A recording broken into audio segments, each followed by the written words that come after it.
Welcome back to another Explainer. Today, we're unpacking an absolutely epic 30-year saga.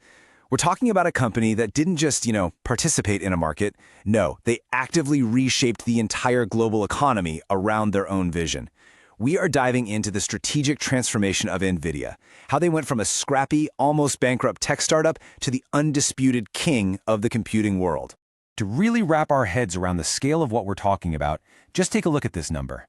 By July of 2026, NVIDIA hit a staggering valuation of $5 trillion. $5 trillion. That is a 5 with 12 zeros behind it. They didn't just beat their competitors. They essentially created an entirely new industrial paradigm. It's a shift that literally propelled their value way past legacy tech giants that had dominated the space for decades. But all this massive success brings us to a really fascinating question. Honestly, it reads like a Silicon Valley thriller.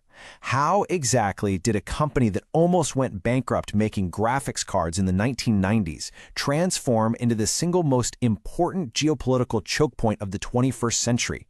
How in the world did they manage to corner the market on the future? Section 1. The Denny's Diner Origin. Okay, let's dive into this, because the origin story of the world's most valuable company doesn't actually start in some pristine, glass-walled corporate boardroom. Nope, it starts back in 1993 at a Denny's Diner on Berryessa Road in San Jose, California. Three engineers, Jensen Huang, Chris Malachowski, and Curtis Priam, met over a few cups of coffee to hash out a radical idea about the future of computing and video games. And their foundational realization is beautifully simple once you see it laid out. So the old world of computing relied heavily on CPUs. CPUs process tasks sequentially, meaning one after the other. That is great for logic, but it's pretty terrible for complex visuals. Jensen and his co-founders realized that creating truly realistic video game graphics required a totally new world approach. GPUs, or graphics processing units. These handle parallel processing, which basically means they can perform thousands of calculations simultaneously. But, the path wasn't exactly easy. Just 2 years after that fateful Denny's meeting, their very first chip, the NV1, was a massive failure. Why? Because it completely ignored industry standards. They were literally months away from bankruptcy. But they pivoted hard. They released the Riva 128 in 1997, and that chip saved the company. Then, to make sure they stayed ahead, Jensen Huang imposed this grueling mandate: release a new chip architecture every 6 months. He actively chose to beat Moore's law, effectively forcing his competitors into a permanent state of obsolescence. And by 1999, this relentless pace birthed the GeForce 256, officially establishing the GPU as the standard for the entire industry. Section 2. The $10 billion gamble. That near-death experience really hardwired a deep strategic agility into NVIDIA's DNA, but it was in 2006 that Jensen Huang made a massive, literally existential bet that would redefine not just the company, but the entire world. The absolutely crucial point here is understanding this exact technology, CUDA. Launched in 2006, CUDA is a proprietary software layer that lets developers write code for GPUs using standard programming languages. Before CUDA, a GPU just pushed pixels around for video games. But after CUDA, a GPU became a programmable, general-purpose, parallel computing engine. Jensen was essentially unlocking the massive computational power of the GPU for any complex math problem, not just graphics. It was a total game changer. But here is the crazy part. Nobody wanted it. For years, CUDA was a massive financial drain on the company. Wall Street analysts openly mocked the strategy.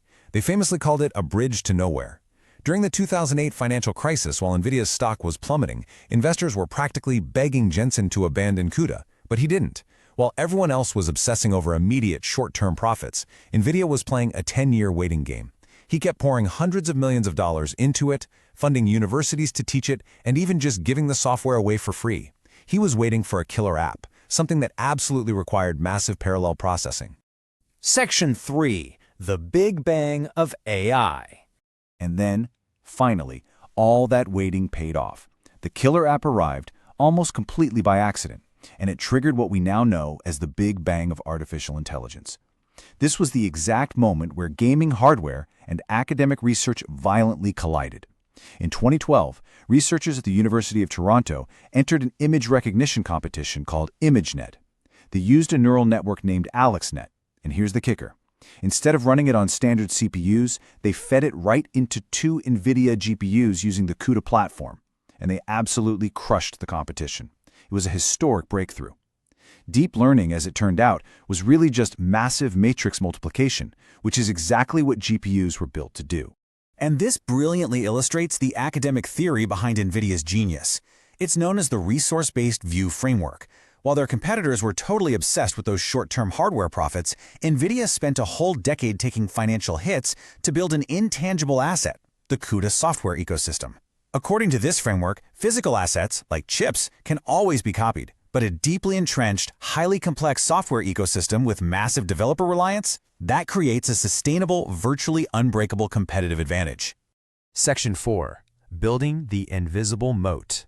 So, with the AI Big Bang underway, NVIDIA didn't just sell chips to researchers. They built an absolute fortress around them. They capitalized on this moment to transition from a simple hardware vendor to an inescapable oligopoly. And the secret to their dominance isn't just the silicon itself. It's this number right here, 7.5 million.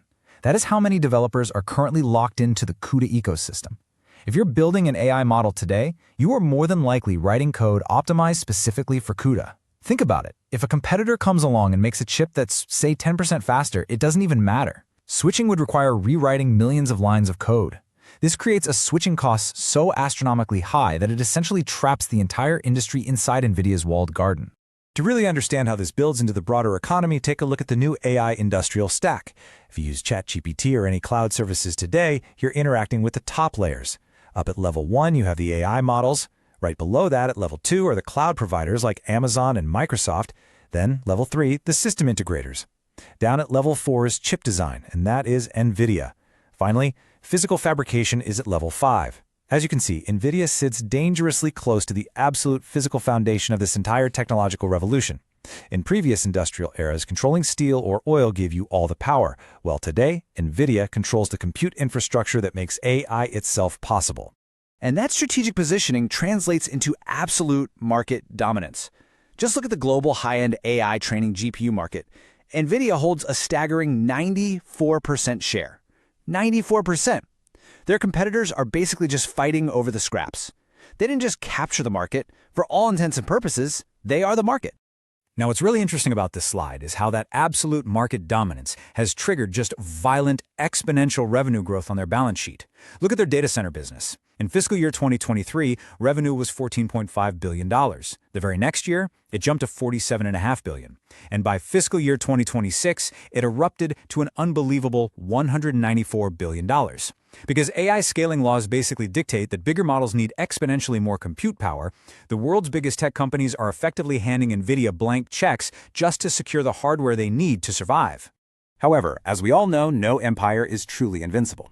Based on the academic Porter's 5 Forces analysis of the industry, NVIDIA's biggest vulnerability isn't actually their competitors or their buyers, it's their suppliers. See, NVIDIA is what's called a fabless company. They design the chips, but they don't actually manufacture them, so they are utterly reliant on a hyper-concentrated upstream supply chain, specifically TSMC in Taiwan for the physical fabrication, along with a couple of key vendors for high-bandwidth memory. If anything, and I mean anything, disrupts that specific supply chain, NVIDIA's massive engine grinds to an absolute halt. Section 5. The future of physical AI. But Jensen Huang isn't exactly one to slow down or play defensively. With the digital AI space firmly conquered, NVIDIA is now aggressively pivoting to the next era of their 30-year roadmap. We are currently witnessing a massive technological paradigm shift from information AI to physical AI. Information AI understands things like digital text and pixels. But physical AI? It actually understands the laws of physics. We're talking about the moment intelligence is given a robotic body, allowing it to navigate, interact with, and physically manipulate the real world around us. And, of course, NVIDIA is already building the infrastructure for this new reality. They've created something called the Omniverse. It's essentially a digital twin simulation where robots and autonomous vehicles can be trained for thousands of lifetimes in a perfectly simulated virtual world before they ever touch a real physical factory floor. On top of that, they're launching the Cosmos Foundation model for physical AI, and they're heavily pushing their Drive platform into autonomous cars. Get this, by 2030, they anticipate the world will need 11,000 massive AI factories. We are talking gigawatt-scale supercomputers just to process all this intelligence. They are quite literally laying the tracks for a fully automated physical world. Which leaves us with a final, staggering thought. From a Denny's diner to a $5 trillion empire, NVIDIA has continuously bet everything on the next paradigm shift, and they've won every single time. But as we enter this unprecedented era of physical intelligence, where AI literally steps out of the screen and into our physical reality, will NVIDIA's invisible moat actually hold? Will they remain the ultimate technological choke point of the 21st century, or will the sheer massive scale of this revolution finally outgrow them? It is a fascinating question, and one that is absolutely going to define the decades to come. Thanks so much for watching this explainer, and keep exploring.